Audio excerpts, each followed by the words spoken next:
Hey everyone, this is Katherine of Sky. I just wanted to say a huge thank you to all of the patrons who've been supporting me for months and years, as well as all of these new people. Thank you so much for your gifts, either through Patreon, increasing your Patreon pledge, or PayPal or Super Chats. It is so much appreciated.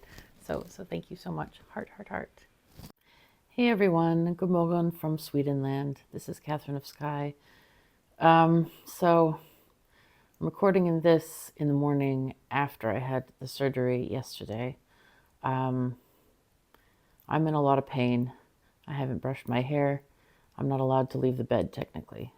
So please forgive me for any faux pas in that arena. I guess I'll just start telling you about what happened.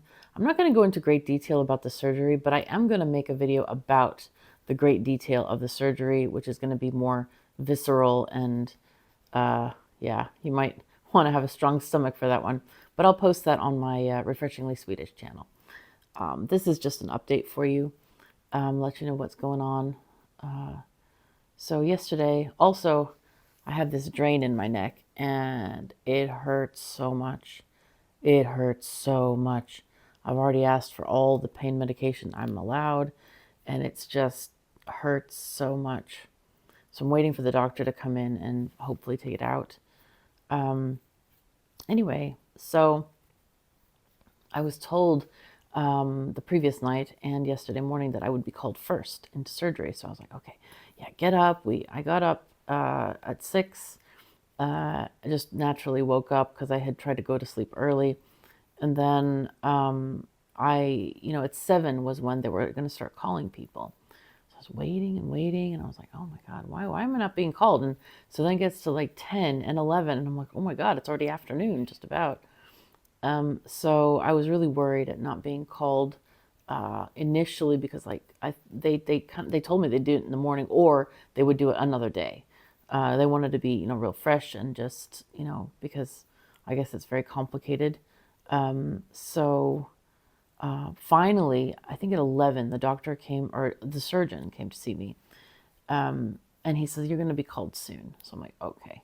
He inspected my line on my neck. Some people said that was post-surgery. No, it was just permanent marker. They drew on my neck where to cut.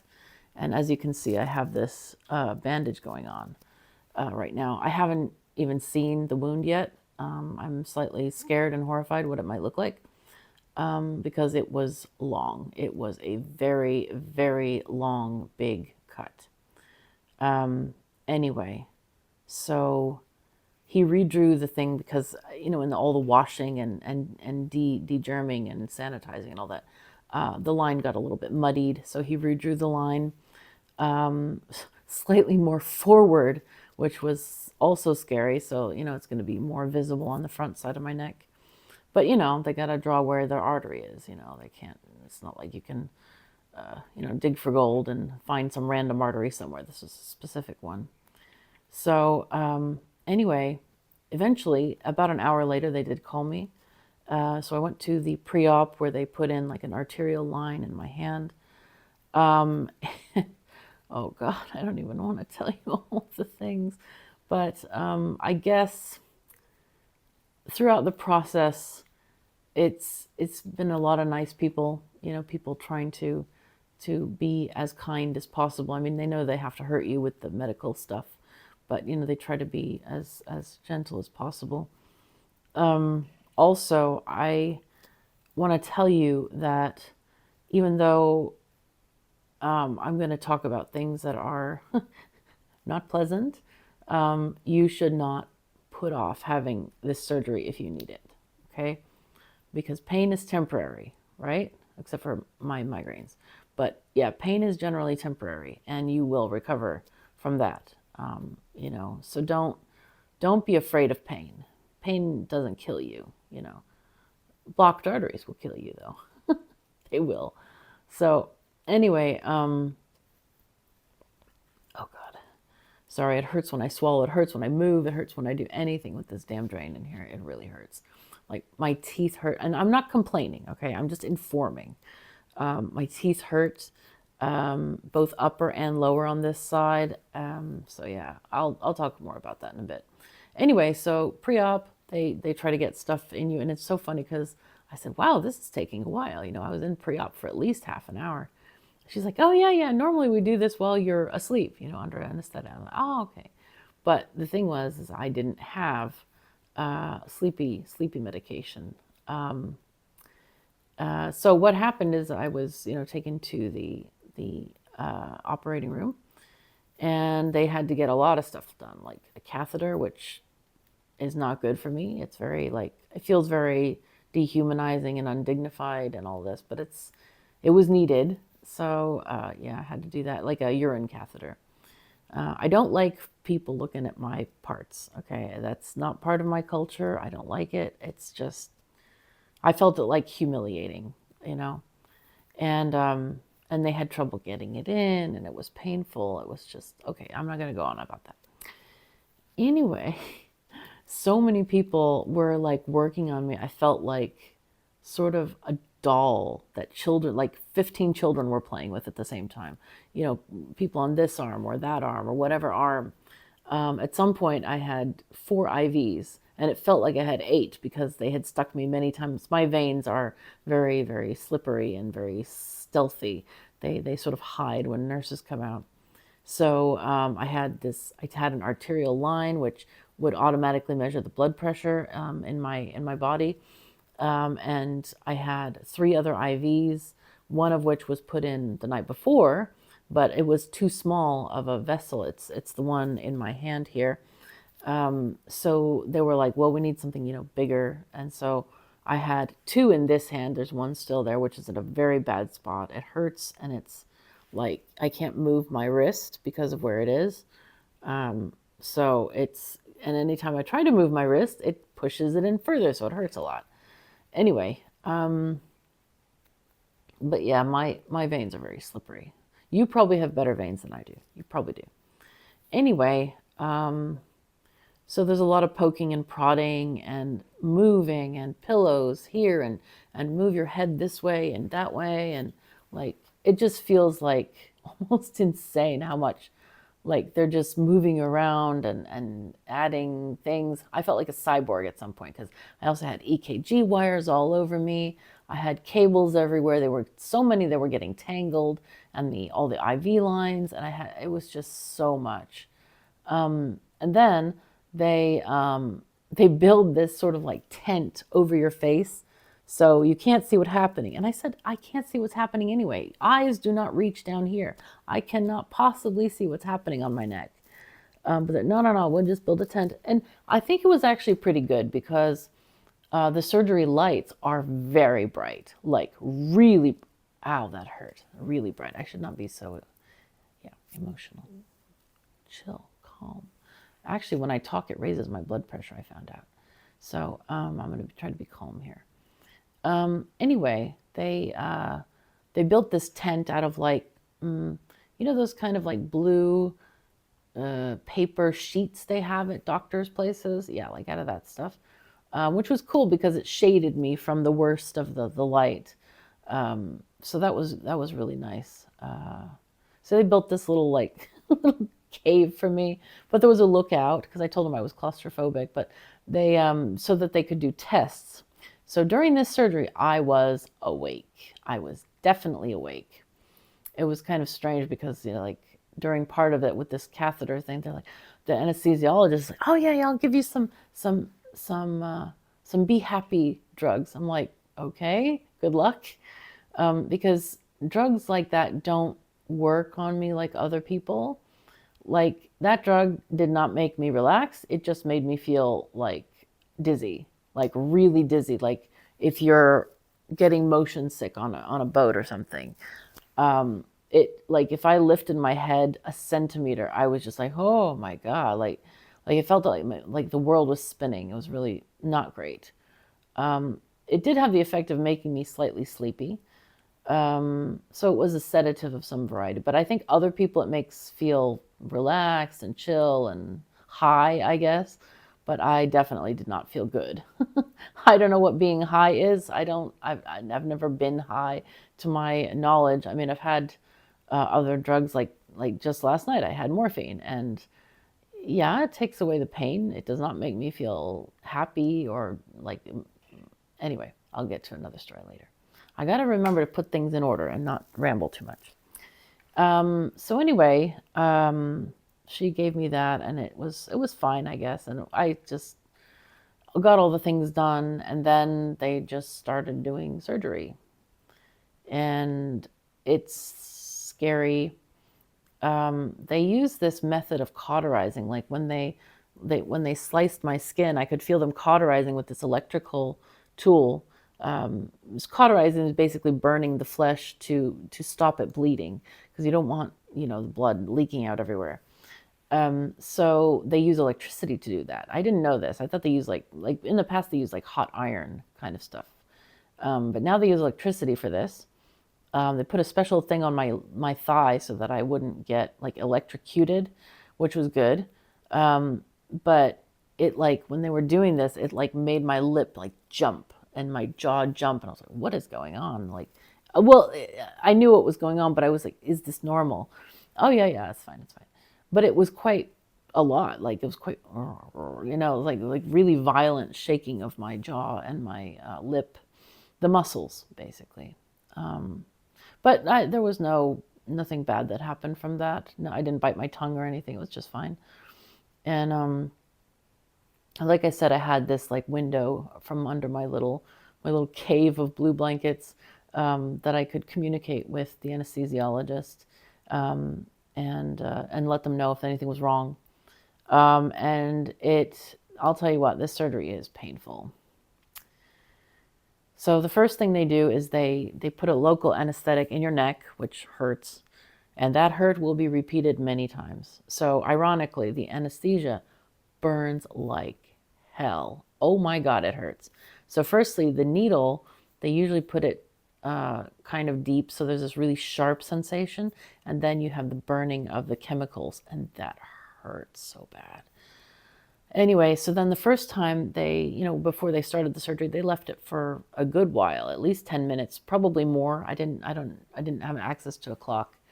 They wouldn't let me take my phone into the surgery, which was, I was kind of disappointed, because I wanted to take a photograph for you guys of how crazy I was. I mean, I had like these weird not electrical, but like some kind of sensing things on my forehead, 2 of them.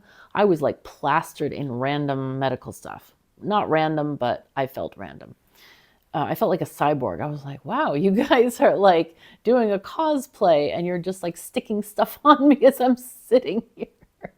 Instead of a costume like that you make on a sewing machine or whatever off of the person, they're just plastering it on me. So it was weird. They were taping stuff to me and just sticking and yeah, tube and needles and all kinds of stuff. Anyway, so yeah, when they were cutting my neck, those things really didn't hurt a lot. What did hurt was they use these like spreaders to open the area so they can see and work, and that hurt. But you could kind of feel like, okay, it's starting to hurt. Let's ask for more anesthesia. And so they give it to you, but that needle, sharp pain, and then the burning was so painful. Oh my God. Oof. But like I said, if you need the surgery, you need the surgery. Pain is temporary. I'm not feeling that pain. I'm feeling different pain right now. But that is also temporary. So then at some point when they got really deep, I think when they were getting close to the nerve, the vagus nerve, my teeth started hurting so bad. And apparently that's a known thing that happens, especially like on the bottom, my second molar on the bottom, and then on the top hurt as well. I have no tooth problems. I have no problems with my teeth. So it was definitely just touching the nerves that were setting it off. And then, I understand a little bit of Swedish. It is a little bit scary, like them talking Swedish and I not understanding it. But I know some words, and when he said something like, let's get the patch going, like, because I knew what the procedure was, is they cut the artery along the long side, right? They don't chop it in half. They cut along the long side, and then they clear out the plaque, and then they put a patch on top of it. And the reason is so that the artery doesn't get narrowed. They don't want to restrict the blood flow, because when you sew it up, it's going to naturally lose a little bit of diameter. So instead, they put a patch on the top of it so that it can heal that way. So I knew that was happening, and the closing obviously took a lot less time than the opening did. God. And then finally, I asked the anesthesiologist. I said, I really want sensation back in my neck. Can you please do a nice job of sewing? And so she passed that on to them. And of course, they would do it for everybody. This is not something that they try to mess up on or whatever. But I thought I'd just maybe sweeten it a little bit. And so then at the very end of the surgery, the doctor says, very beautiful scar.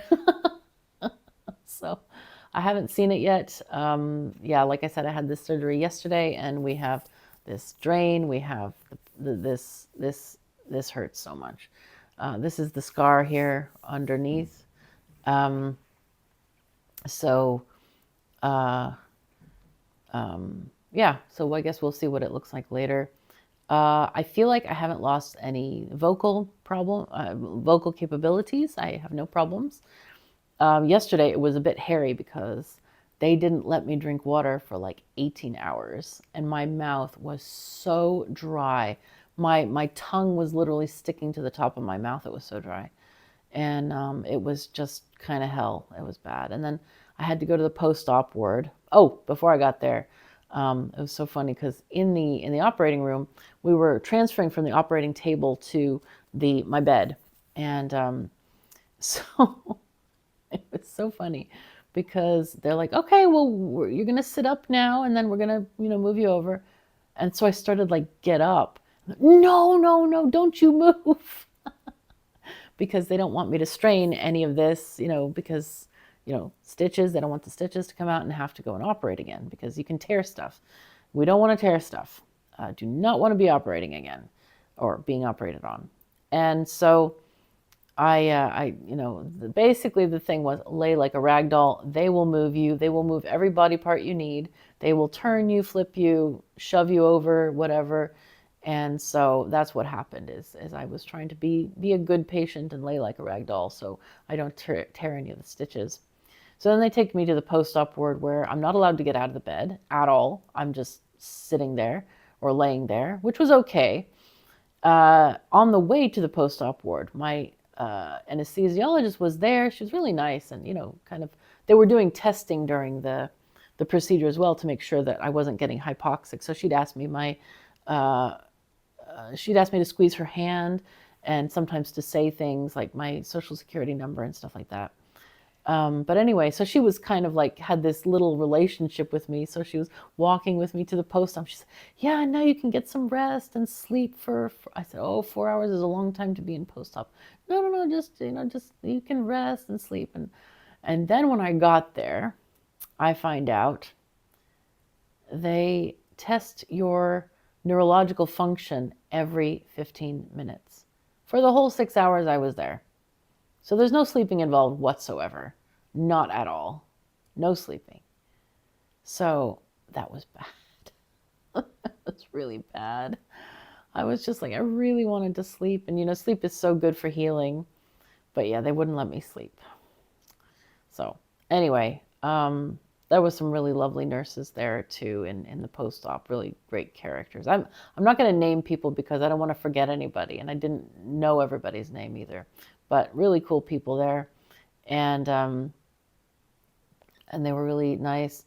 They didn't let me have water for 4 hours in post-op, and that 18 hours that includes that 4 hours in post-op because you have to stop drinking before I had to stop drinking. What time was it? 2 o'clock in the morning or something. I don't know, but yeah, oh my God, I'm getting parched right now. Pardon me. I think it's all the talking about the dryness. So, yeah, I get to the post-op ward, and after 4 hours, they let me have water finally. I had lingonberry juice, which was very nice. I haven't had it before. It was really good. To get a little bit of sugar, they wouldn't let me eat anything. And then I had, what else did I have? Ah, yes, they gave me an ice lolly, as they call them in Britain, popsicle to Americans. Yeah, it was really nice. It was one called Pigeline, which is like pear flavor. Yes, in America there is no such thing as pear flavored ice cream or anything else, but here we have pear juice, pear ice cream, and it's a lovely little popsicle because it has this like overtone of vanilla as well, and it's very, very strong. So that was a nice, you know, good feel. And I was really hungry, but they wouldn't let me eat. And then they were like, oh, yeah, let's just do liquids first. And then finally the doctor came by and he also wouldn't let me eat. And I'm like, what the heck? It had already been like 24 hours. I haven't had any food for 24 hours. No food, no like, any like IV with any sort of glucose or anything. So like my brain is starting to like crash. I'm like, what the hell is going on here? But no, you're not allowed to eat. And I'm like, oh my God. So they sent me back to my ward where I am right now. And they gave me some juice and said, I'm not allowed to leave the bed. And that's why they wouldn't take out the catheter for the urine and all this stuff. And I'm a Katherine. Remember I said I'm like a unicorn? Well, unicorns don't like being in captivity. So I quickly figured out how to lower the gate on the bed. I unhooked myself from the bed because like this drain drains into like a little baggy thing. So I unhooked that from the bed. Like after, more than 24 hours of no food at all, like nothing, I was just like, I can't drink sugar all night, like in orange juice and stuff. I'm like, that's bad for you. So I snuck into my stash. Thank God I brought it. So anyway, I had a sandwich because I was just really feeling bad. He was worried. The doctor was really worried about like my autonomic kind of swallow reflexes and stuff. But I had been swallowing the whole time while I was in the post-op, so I wasn't worried. And you know what? I'm responsible. I take my life into my hands. They warned me. I was just like, I'm doing it anyway. I also got out of bed, which I'm not supposed to do, but because of they don't want me to rip the stitches. But when I arrived at my ward here in this room, with the jostling from moving around and trying to figure out the lines here, the catheter became extremely uncomfortable, and I couldn't stand it. It's such a sensitive area, and I was like, nope, just nope. So I basically commanded the nurse to take it off, and she's like, well, you have to use a potty by the bed or a bedpan. I'm like, okay, we'll get to it when we get to it. Fully knowing that I would get out of the bed and go to the bathroom, which I did, because I'm an independent person, and I figured out the gate on the bed. She didn't even lower the gate on the bed because she knew. I think she knew I would try to get out, but it was easy. It wasn't straining. If anything, I would have hopped over the side. The gate on this particular bed is very low, so I could easily hop. But yeah, I was naughty. I got a sandwich. I got toilet, so that was good. But anyway, so that leaves us here today. Oh yeah, and that's the other thing. They also won't let you sleep here. They monitor your blood pressure every 2 hours. Yay. I don't understand what's up with these doctors. Like, don't they know that sleep is important for healing? I don't get that. What they could have done instead is left in the arterial line, which they put in the pre-op, which monitors your blood pressure continuously. It doesn't beep. It just is like an IV that's in your arm, and it just continuously measures your blood pressure. Why didn't they leave that in instead of having a nurse come every 2 hours and wake me up and take my blood pressure? I don't get it. Like, that was weird and dumb. So, yeah, I don't know. So yeah, sleep. I got like 5 hours of sleep, I guess. I think the nurse had mercy on me and she let me sleep a little bit longer during one of the gaps. So, because I was just exhausted. I'm still exhausted, but yeah. Anyway, yeah, so that leaves me where I am right now. I'm very concerned about my, like this whole area here is completely numb. Like I was worried about down here, but it's this up here has no sensation. Like I think I can feel pressure, but I can't feel any like normal sensation there. And that is like all the way to the bandage. So the numbness was much worse than I thought. I did ask the doctor about, like before the surgery. He says, well, you'll probably be numb for a few months at least 6 months. So that's not great.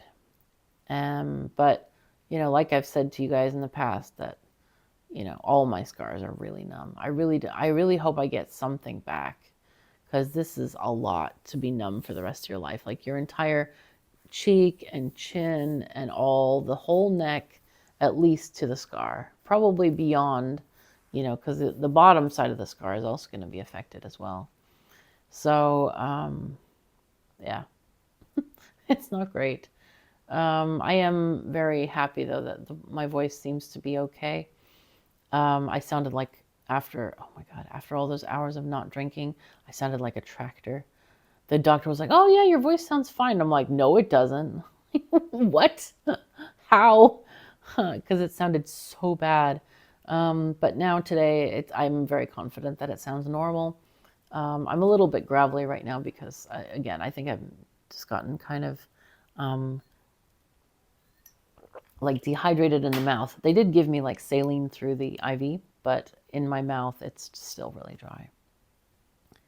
So anyway, I'm in a lot of pain, especially with this drain. I hope they take the drain out today. But that's kind of, what's happening. So successful surgery. I was not afraid. It was so funny because like when I left this ward to go to the operating area, the nurse said, "Good luck." And I said, "We don't need luck. We're in Sweden. We have excellent care here." So, yeah, I mean, it's very defining, feeling like you're in good hands. And like, there's no worry. I had zero worry that I would die because the doctor explained all of the fail safes of this operation. Yeah, doing okay.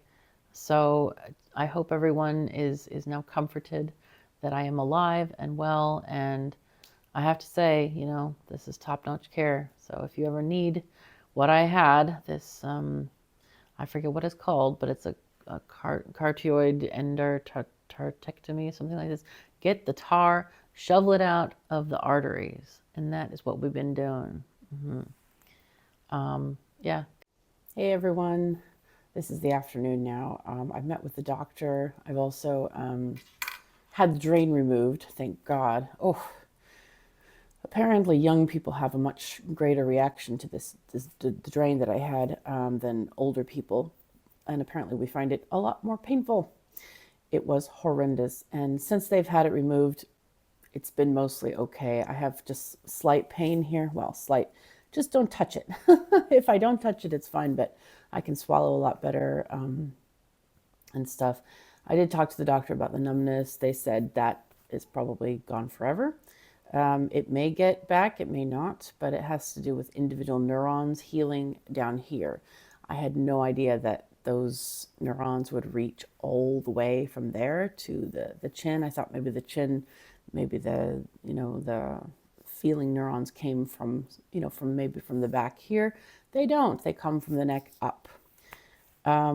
So that wasn't what I was anticipating. So when I made the video before about losing sensation in the neck, this is like much worse than I thought it was going to be. So that's not great. But the surgery was a success, so that's good. And they had me meet with a physiotherapist, which was great. She said to me that basically the inpatient rehab is for people who can't care for themselves, for people who can't wash or they can't walk or can't do whatever daily activities. And since I can do all of those and I just need help walking, she recommended that I just go back to my apartment and have like a team of physiotherapists meet with me and give me exercises to do. So that sounded really good to me. She was pretty happy with my progress of what I've been doing. exercise wise, and how I've been walking and stuff. She thinks my arm is just fine, and yeah, I told her I had a little bit of weakness in specific kinds of movements, but you know, the gaming hand is just fine, so don't worry about that. It's just like the shoulder. There's some weirdness with the shoulder, but my balance isn't like 100%. Like I can't stand on one leg very well. I can't do tiptoes very well. So all of that needs to be practiced and stuff over time. But I'm hoping to regain all the strength and be back with my cats. Yay! So I'm really excited for that, and I'm excited. Hopefully, Matthias will get to come home soon, and we'll be able to do the things that people do, like hug. I like to hug.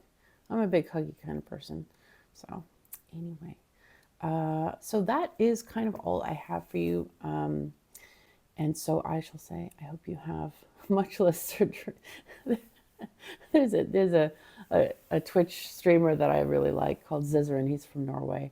But he plays Path of Exile. And he always says, try to die less than I do, because he plays hardcore. And once you die in hardcore, you got to start over again. It's pretty traumatic.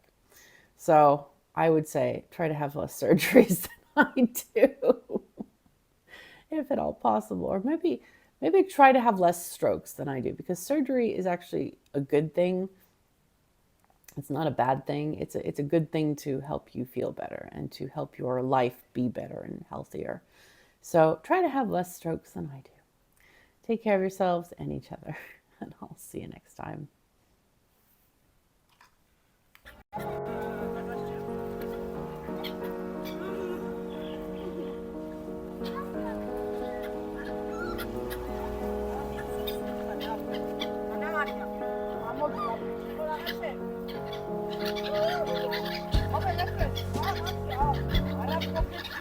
Vabbè,